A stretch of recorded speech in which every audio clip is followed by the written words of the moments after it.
Is that the reason why China wasn't named? What sparked your interest when it came to international relations? Jawaharlal Nehru University was the only place which offered that you could do nuclear physics and join for a research in international affairs. Who shaped your worldview? Mr. K. Subramaniam, he also happens to be the father of Jason. To understand Trump, we need to understand how American history has evolved.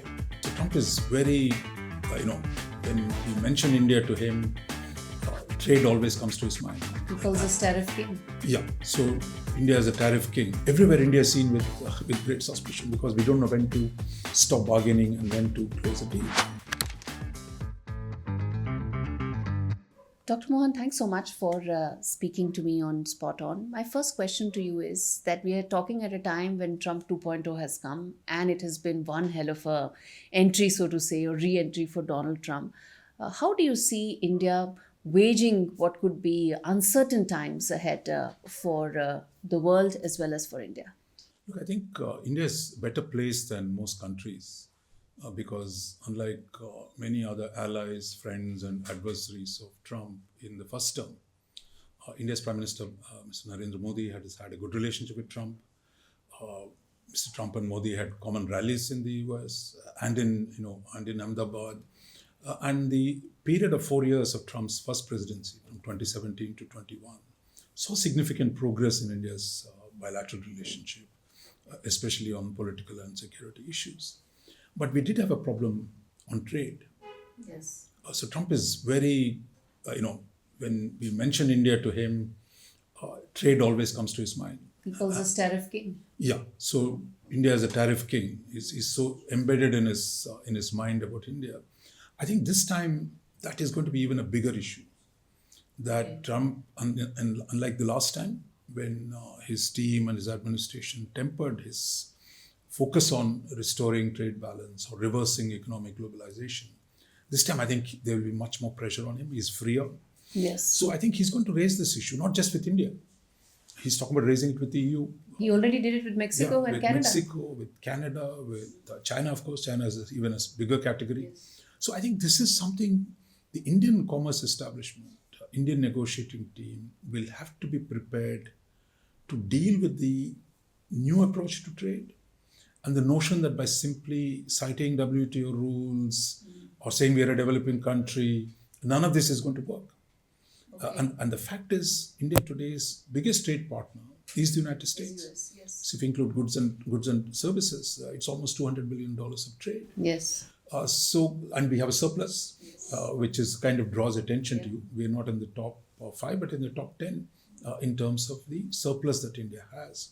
So I think addressing the question of trade, of ensuring a balance, of how this goes on, are there things that India can buy more from the US? Can we facilitate more American investments in India so that some exports can take place to the US? I think these are the way India will have to move fairly quickly. To anticipate what could be and also being able to deliver deals. See, Yeah. one of India's problems our trade negotiators have been, they find it very hard to close any deal. It's a permanent negotiation our ability to say, look, give and take and say, look, let's Lock do a and deal. move on. Yeah. So I think our tendency is to prolong negotiations, hoping like hell, something will change. Yes. But I think now there will be significant pressure to demonstrate flexibility. And it's not as if India has to make unilateral concessions. The question is, Americans are open for give and take. So the question is, do we give and take? Are we capable enough to do that? Those will be tested. And my sense, the stakes are high. And as we know, Prime Minister Modi is a pragmatist. So therefore, I think how he gets the trade establishment, the trade bureaucracy, to deal with the Americans from a flexible, pragmatic way so that India's long-term interests actually are protected. And given that Donald Trump is a negotiator, he wants to sort of close deals, do you think this would really be the hallmark of how he approaches relationship with India? Not just with India, with everyone. So he's a deal maker. He's not saying, I'll tell you what is it and nothing can be done. He's saying, look, let's talk. And he loves negotiating. He loves deals. So I think that's where India's traditional style has been the other way. We announce a principle and after that we don't have any flexibility. And that's why, despite India's growth of trade, in the WTO, everywhere India is seen with great suspicion because we don't know when to stop bargaining and when to close a deal. The Chinese are actually far more pragmatic. Chinese are far more capable of trading off competing elements, give concession somewhere, take concession somewhere else. So that kind of broad flexibility that the Chinese show makes them more attractive partners. Is that the reason why China wasn't named in the first tariffs Yeah, that I think Donald no. Trump announced? Probably, I was reading the US press, and I think it looks like because they're internally debating what is the best strategy, what to announce, and Trump has also said he wants to go to China soon, probably India as well. But I think looks like he's not going to shoot from the hip, but there will be a strategy to put pressure on China, Yeah. as well as to do deals with China, for example, on TikTok. Trump has openly talked about doing a deal with China on TikTok. The Chinese have to give 50% of the Yes. share Stake, to the yes. to the stake to the Americans. So I think for India, I think we'll be tested. Our Commerce Ministry, our commerce negotiators in particular, will have to show a new skill, new imagination of negotiating with Trump. What out of box thinking can we do when it comes to closing trade deals, moving on, and ensuring that there's no bad blood? Look, no, it's not a question of bad blood. I think in trade politics, every country are difficult. I think in India, the established industry doesn't want to cede its market share, that there are too many vested interests that want to protect. So, but now I think a time has come for India to take a longer term view, and that how do we use the trade regime to modernize Indian economy, to expand its trade globally. Those issues, I think, will be front and center. And I think we'll see how India will actually do this. The other issue, I would say, which India will be tested a lot less, is the question of illegal immigration. Look, I think, Indians today, we know there are 5 million Indians in the US. Half of them are citizens, others who are working there, students, professionals, short-term workers. I think the two sets of problems that are emerged. One, I think there's been a growing illegal immigration of Indians into the US. Yes. Crossing both the Canada border as well as the southern border with Mexico. So I think in the US, the debate is really, in fact, as he said on Monday, his speech, that he's going to start the process of deporting illegal aliens. Yes. And there, I think the question is, does India show?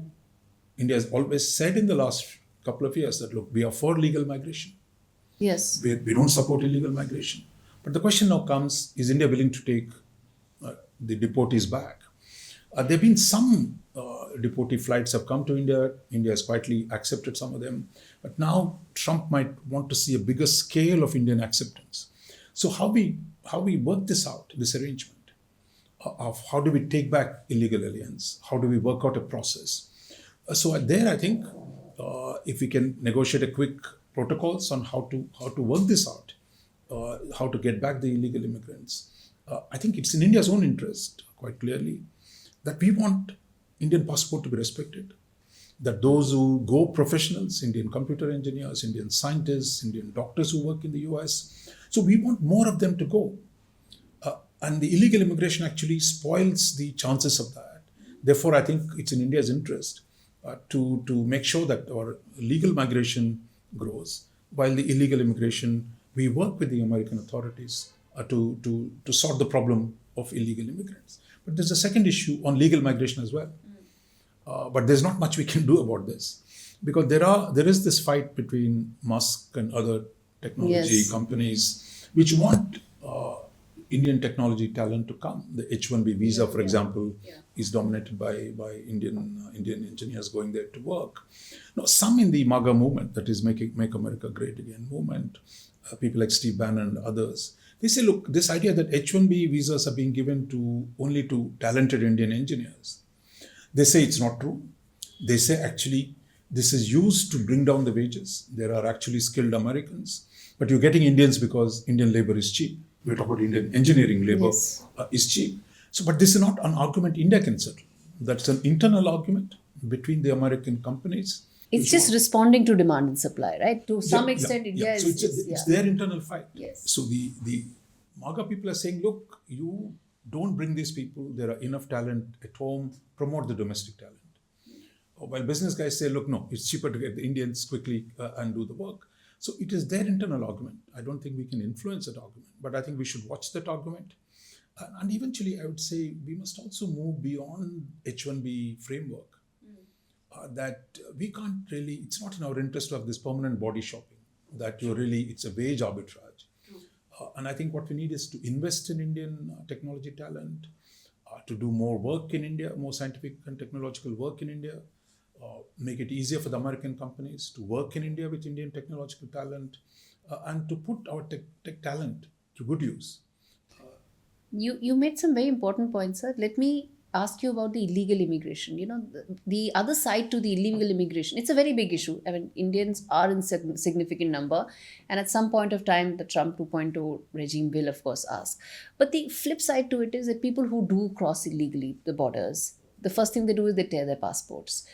A lot of South Asians can be seen as an Indian. I mean, for a Bangladeshi or for a Pakistani or an Afghani, it is better to be an Indian than to be a Pakistani, because they feel that they probably better their chances. You are absolutely right. So will that complicate the whole problem? Of course. I mean, so that's where the question of working out the protocols comes. How do we work out this problem? But I think the question is, can we work quickly, speedily, to agree on a set of protocols of how to sort this out? Because I think, I don't know how far Aadhaar and others, digital identity that India has can help. But I think we'll have to look at technical means to make sure that this doesn't become a political issue. Yes. That it becomes actually India is working with Washington to deal with illegal immigration, and finding the right procedures and protocols will be a challenge. In your assessment, sir, when the Trump administration said, and in fact the president also said millions, he keeps saying millions, not thousands, but millions. The total numbers are large. It's not just Indian engineers who are going. It's a large or Indian number. Businessmen. Actually, it's a Latin American migration from the south. Exactly. And from all over the world, actually, people come in such large numbers. So I think, there are different counts of how many million there are. But is it possible? I was going to say, is it possible to actually deport millions of people? No. See, it's not going to be easy. There will be legal complications. Second, American agriculture won't run without migrant workers. Yes. So the question then becomes, a lot of small businesses, illegal immigrants work. So if you're a small engineering company and you have somebody coming from Mexico working there, if you go and say, okay, now I'm going to remove these 4 guys you have in your factory floor, it's the American business that's going to get hurt. Yes. So that's why he said, I will begin the process. He didn't say, today I'm going to throw out 1 million people. So I think this has to work itself out. I think what he said yesterday, and what has come through in the last few weeks of debate, focus on the easy parts. Low-hanging fruits. So he talked about the criminal gangs in American cities. You start with them. You start with just the border itself. Don't let more people come in. Yeah. And those who are in, and within that, start a process of verification. And those who are already in their custody, those will be easy to get rid of. And the criminal gangs, which I think there you will see probably use of force. But there again, American is a federal state, a federal country. Therefore, Democrat states might not cooperate. So there will be all kinds of issues will come. Meanwhile, courts will step in, like they did last time, and say this can't be done, that can't be done. So I think he's going to have a huge battle. But I think the battle is joined. And the question is, how much power does he have and how much does he use to get going? That's why from the initial rhetoric, what he said on Monday, he's saying at the beginning of a process, focus on specific subsectors rather than taking the whole thing at the same time. And the border czar that he announced some weeks ago said this, look, it's going to be a long process, but we're going to start. Yeah. Start somewhere, you have to start. And that's what we're going to see. Let me then ask you, away from immigration on to, I think the one thing that he mentioned several times was, about the green energy agenda of the Biden government. He talked about drill, baby, drill, and that's something that he keeps saying. What are we really looking at when we talk about look, I think tracks, what's happened is India has dealt with the European and the Democrats constantly talking about green transition and the question of climate change. So Trump is now completely taking the opposite position. Yeah. That for him, he's saying America has huge amounts of hydrocarbons and America is not using it. Therefore, the US should start drilling hydrocarbons and using American energy resources to bring down the prices. So, one of his main battles is really about inflation. So, what he said in his speech on Monday, by generating more energy, which will also create jobs, a lot of the working class actually supports Yes. both energy production, hydrocarbon production, as well as mining of minerals. Now, what the Democrats have done is, and including the Biden in the last few days, shut off large parts of American land from exploitation for minerals or for energy. So I think he's going to undo. I don't know how many he has done it on Monday night. So he's basically saying we're going to remove the restrictions on development of energy and of minerals, which would help fight inflation, which is what he's saying. So I think this is actually a big shift from the global debate on climate change. He's The world is exited the number one climate economy. accord, Paris Accord. How does this impact India? Because we are also in a transition phase. We want to be, supporting the green energy cause, but at the same time we have our, So that's what I think basically is exactly the India's dilemma of how do you deal with growth and climate change. Yeah. As a new economy, we want to still use coal. So we need concessions, etc. But this argument is not going to now anyway. Trump is not saying you must reduce coal. He's saying, look, I'm going to do what I think is in my interest. But I think the long-term issue for India is really not of how to, because there's no pressure on climate change from the Americans, unlike in the Biden years or on the before among the Democrats. That's good for India, right? No, it's not good or bad. I think no. But if you believe, look, we need to make the transition to new technologies. So I think the question is, how do we use the interim period to invest, like the Chinese did, invest in the green technologies for the longer term? How do we change the relationship between energy production and the economy? That is the link that has to be changed. It's not going to be easy. So therefore, I think investing in research and developing new technologies that consume less energy, that any case we have to do, because Americans themselves are doing it. So I think we need to invest a lot more in that. But I think this gives us the breathing space to take our time. Yeah. No, not, you see, previously our policy was take time and do nothing. So you have to take time, but also use the time to develop domestically new technologies. That's why the problem has been in the past. Our negotiators bought time, but our industry did not move. So now I think use this opportunity to invest in new technologies that will make our industry more energy efficient, as well as use new ways of producing energy. Technology, when we're talking about in terms of US-India collaboration, with Musk being there, almost like the, omnipresent in the cabinet, how do you see technology collaboration between India and US? Look, I think this is really, technology has been a central feature of India-US relations going back to decades. Now, I think in the last few years, again, under Biden, we saw the initiative on critical and emerging technologies as a major piece. Now, I think with Trump, there's a lot of focus on energy-related technologies. So I think we should explore the possibilities for doing more on energy-related technologies. Big American energy companies. We already import some energy, petroleum and liquid LNG from the US. I think there'll be more opportunities to do that. And work with American energy companies, because they're huge. ExxonMobil and these kind of, these are really huge, giants. And make it easier for them to invest in India, use their scientific capability, technological capabilities to develop new energy technologies. That should be one important priority for us. What about Musk factor when it comes to India?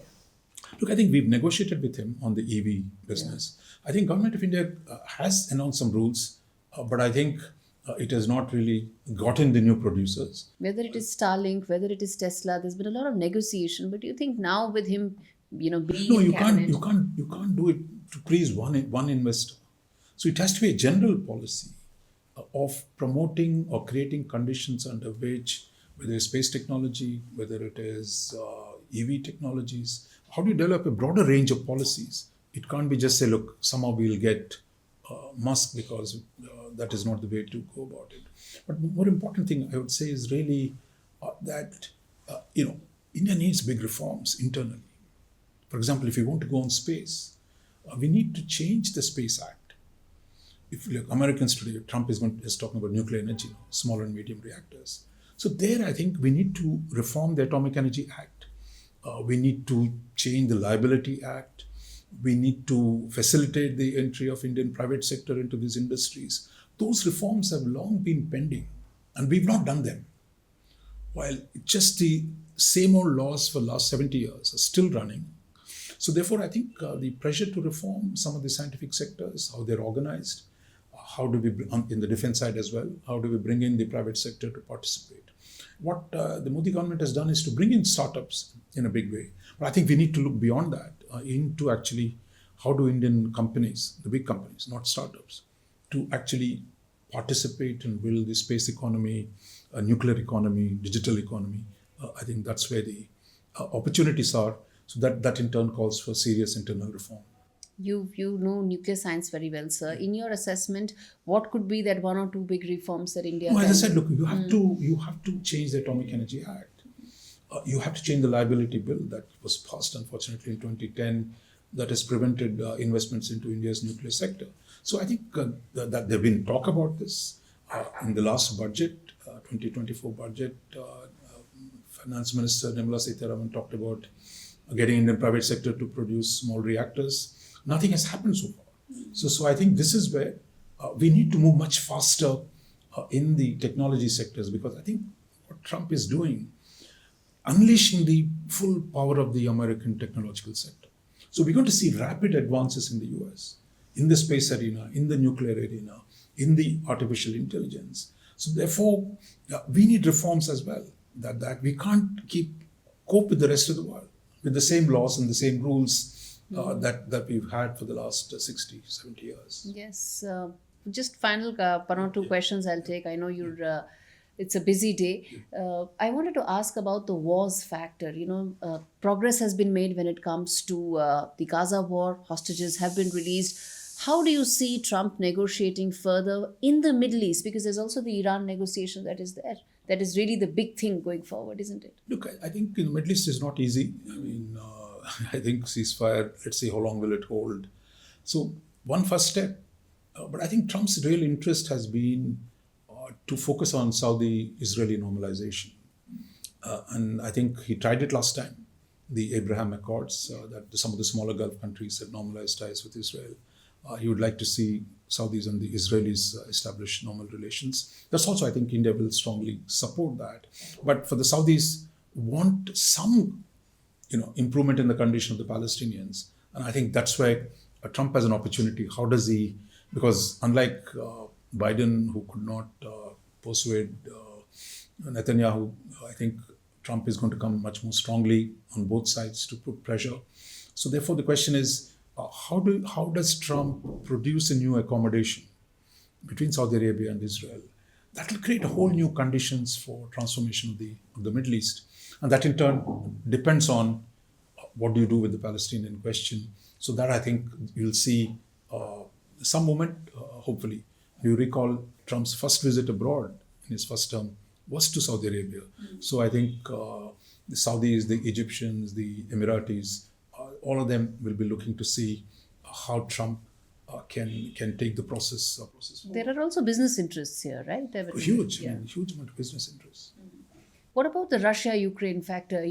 Everybody was expecting, in fact, Mr. Putin to even get an invitation for the inauguration ceremony, but that didn't happen. But where do you see the Russia? Putin got an invitation. He's not going to travel to Moscow or Washington to attend. Like Xi Jinping, look, I think there be reports that they are in communication.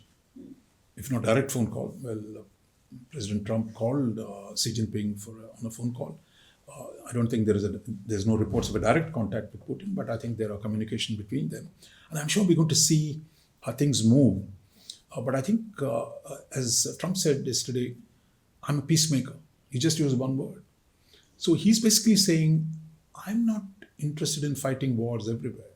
Yes. I want good relations with Russians and the Chinese. And I'm willing to explore deals. So this is very different from the previous approach of the US. So therefore, I think there will be exploration of the peace process. The problem is this. For the Europeans, what is the terms of peace? See, if you're sitting in Ukraine or if you're in Poland, peace on what terms? A peace that benefits Putin or gives him more power to invade other countries, they're not going to accept it. Similarly, if in Asia you say, look, Trump and Xi Jinping can have a deal, but if that sacrifices the interests of Japan, Philippines, India, or South Korea, others are not going to accept it. So I think this is where, how does he navigate this strategy of avoiding wars with the major powers without sacrificing the interests of friends and partners? So I think this is what he's going to navigate. But I think the approach is different from Biden, that we're not here to fight with everyone, whether it's North Korea, whether it is Iran, whether it is Russia, whether it is China, ready to engage, ready to negotiate. That I think is going to produce interesting outcomes. But there'll also be a lot of resistance. Do you see those clashes between America and some of their allies when it comes to... No, first there will be clashes within the administration itself. I think it is not as if everybody has the same view. See, unlike the cabinet system in the US, in Britain or India, parliamentary systems, once they're appointed by the president himself, they're approved by the Congress, there will be contending voice. In fact, all American presidents assemble what they call team of rivals. That the Secretary of State might have a different view than the Secretary of Defense, or the Secretary of Commerce and the Secretary of Treasury might have a different view. But in the end, the president will take a call. So I think the internal debates within the US, what is the kind of deal you can do with Russia? What is the kind of deal you can do with China? Those, I think, will be debated. I think countries like India will have to follow those debates seriously and closely. As a celebrated academic, journalist, foreign policy thinker, I think a lot of viewers want to just ask about, what sparked your interest when it came to international relations and foreign policy? Because you started off with nuclear science, you also were a journalist. So talk to us about your interest. What started this? No, I was doing physics and nuclear physics in particular. So I was hoping to do a career in nuclear physics.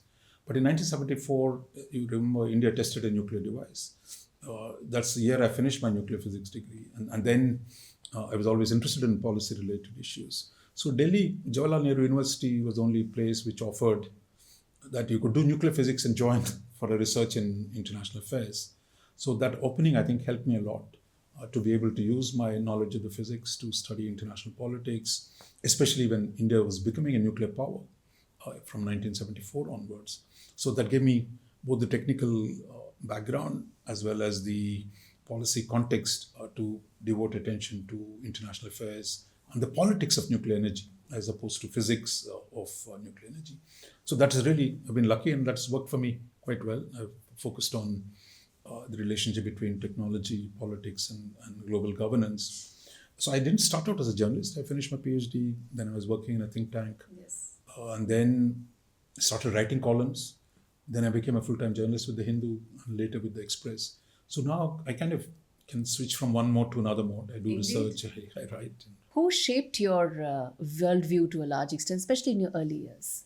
Look, I think there was Mr. K. Subramaniam, who was the director of the Institute for Defense Studies. He also happens to be the father of Jaishankar. So he was a big icon when we were researching, international affairs. And then I worked with him for a few years at the Institute of Defense Studies. So that was great mentorship from him to be able to see the world in realistic terms. That's what Mr. Subramaniam taught many of us. Be objective, be clear, and don't get swayed by ideological arguments. So I think that was a good training with Mr. K. Subramaniam. Any books, authors that are your go-to to really, on any issues across the board that you... No, I think today, actually, the time and the world is in a turmoil. I think it's important to study history. Normally, there's enough on the internet to read what's happening today, yesterday. But I think understanding historical evolution, or for example, to understand Trump, we need to understand how American history has evolved. What were the contending views about America's role in the world? Because I think many of us simply take the US as one black box, and that there's a single US out to do conspiracies against everyone. But as you see today, the arguments are within the Americans themselves. So there's no single, genius sitting somewhere and deciding everything for the world. No, they're deeply divided. There are multiple views, there are multiple contestations, there are isolationists, there are internationalists, there are restrainers, there are muscular foreign policy wallahs. So I think so each society has a complexity. And I think as India becomes a big power, I think we need to understand how other societies evolve, and understanding their histories is very, very important. Final question, Dr. Raja Mohan, which is that what would be your message for the Indian foreign policy system or ecosystem here to develop greater expertise, and which do you think should be those areas of expertise? You can't tell the government what to do, they're doing their own stuff. But my message to younger scholars, because I think what's happened today, because India is becoming more important in the world, I think there is enormous interest in international affairs. I mean, I've seen it in my own eyes over the last 50 years, how much interest really there is in foreign affairs. I get messages from people doing engineering, technology. They want to do more of the geopolitics. So I think today there is actually a huge historic opportunity for this current generation to learn about the world, to apply their own knowledge. You can be a computer engineer and also study how do you regulate AI for ethics, for safety, for security. So I think there are a huge amount of opportunities for the younger generation. And I think studying international relations from multiple perspectives is going to be very, very rewarding. So I would say anyone young person today doing IR, I would say it's really a great moment when India is rising to be able to look at India's international relations. Thank you so much, Dr. Raja Mohan, for speaking to me on SpotOn. Yeah, Thank you so thank much, you sir. for- Thank you. Thank you for taking out the time, sir. Yeah.